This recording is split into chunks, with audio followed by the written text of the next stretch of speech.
Chapter 15. Come Down. Nathan feels a huge splash of water in his face and opens his eyes to Natalie lightly slapping him on the cheeks, trying to wake him up. "Wake up, Nathan, you're fine," she shouts happily. He takes a huge gasp of air, as if he's been holding his breath. "It's over," she adds. Nathan rubs his eyes and looks around. He sees daylight and a road sign a few meters away. It says, "Welcome to Baltimore, Maryland." He then sees an older African man reach out to him and hand him a water bottle and a sturdy tan mesh bag tied up with a thin rope. "Thank you, sir," he says before he chugs the water. Natalie sees the confusion in Nathan's eyes as he drinks.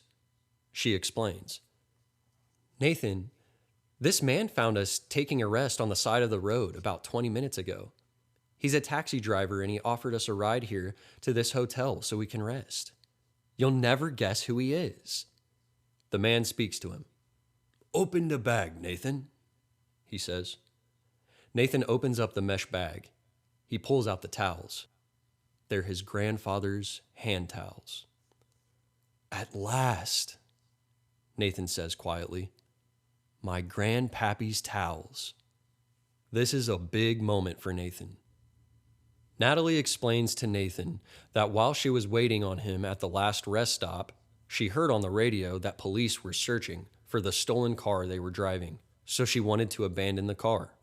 She didn't think Nathan would agree to, so she bought a PCP joint at the rest stop from a tweaker and made him smoke it with her so that they would trip for hours. Her plan was for them to run to Baltimore, and they did. They tripped for 15 hours straight and were running the highways the entire time until Mohammed found them and offered help. That's when Natalie started to come down. At first, Nathan is slightly annoyed, but immediately puts it aside. There's something more important he has to address. "Natalie, I want to tell you something now. Please." She looks at him. "Yes? What is it?" she asks.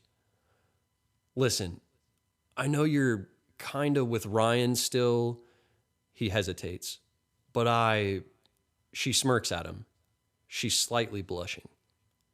"Nathan, I broke up with Ryan days ago over text while we were on the road. Forget him.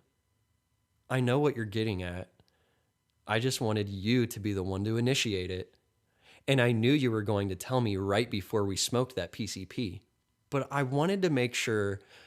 Before she can finish her words, Nathan steps up to her face, quickly but gently grabs her hand and the side of her cheek and kisses her right on the lips.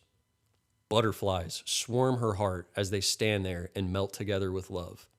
Mohammed Boateng watches and claps, cheering on their first kiss.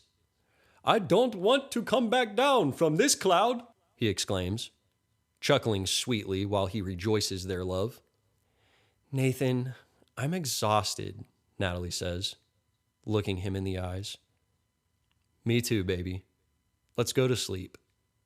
They walk up to the hotel, get a room, lay in bed for a second, and fall asleep for the night before they can even take their shoes off.